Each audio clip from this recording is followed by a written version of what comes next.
Hello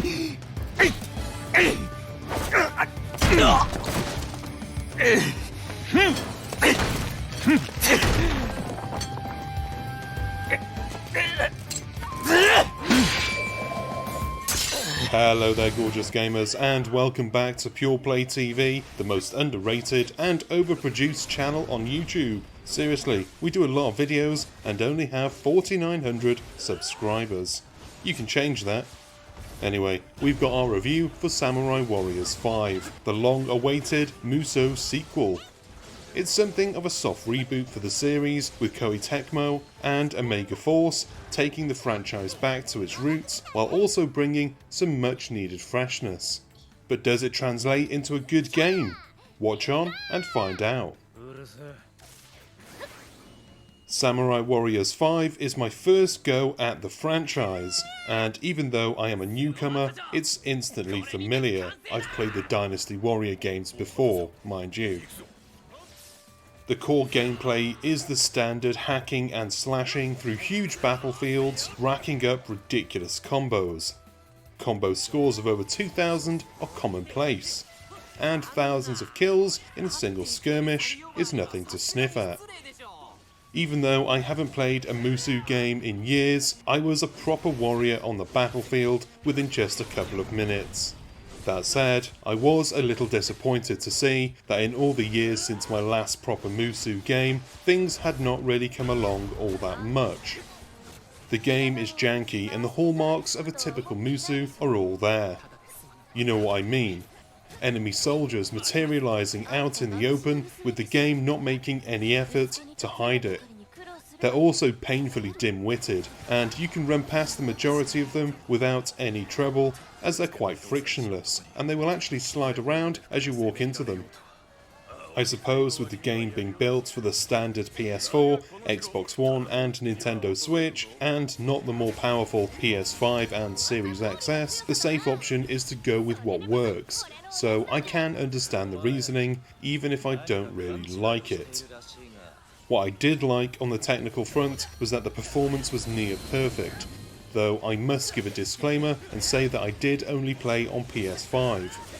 My PS4 Pro has been packed into the attic, and given that we've discovered we have mice living up there, I'll never see it again. The graphics are also really nice, and a breakaway from what Omega Force normally works with.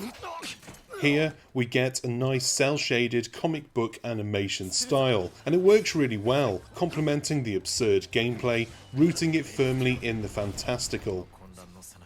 The story though is something else. I enjoyed the cutscenes, but the way the story is presented means I struggle to follow the major beats, and given that my knowledge of Japanese is limited to gomen nasai, which means please forgive me, a phrase I know in over a dozen languages because I know I'm a fuck up, this means I missed out on a lot of the in-battle dialogue too. Characters will often exposit during battles, and for us non-Japanese speakers, we have to make do with subtitles. Normally, I don't mind subtitles in games, but I found that here I rarely caught them because I was too focused on maintaining my ridiculously huge combo. Does anybody actually play these games for their stories? Well, if you do, then maybe you'll have an easier time following the narrative of Nobunaga Oda and Mitsuhide Akechi. Two warlords who, at least from what I could tell, are secret lovers or something. In one level they're fighting each other, the next they're working together. They are gazing into each other's eyes one minute and trying to chop off each other's head the next. I didn't know what was going on with them two, even though I got to play as both through the story mode, plus a bunch of other characters as well. Interestingly, the game offers two paths for its story.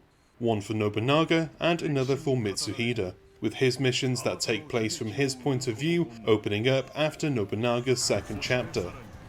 It's a nice way to extend the playtime in a natural fashion, not that the game needed to be any longer than it already is, and long it bloody is, but it's also good fun.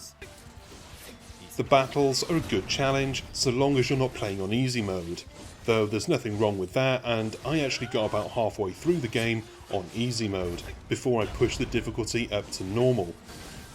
Mostly, you'll be given objectives like go and kill this person, go and kill these generals, kill X amount of enemies in a certain area, and so on. It's very simple stuff, and it's true to form. Where the game gets interesting is in mastering the combat and using each character's abilities, and the right moves on the right enemies at the right time. What I didn't like was that the game was constantly shifting its objectives around. It would tell me to go and kill so and so on one end of the map, so I'd make tracks to that location.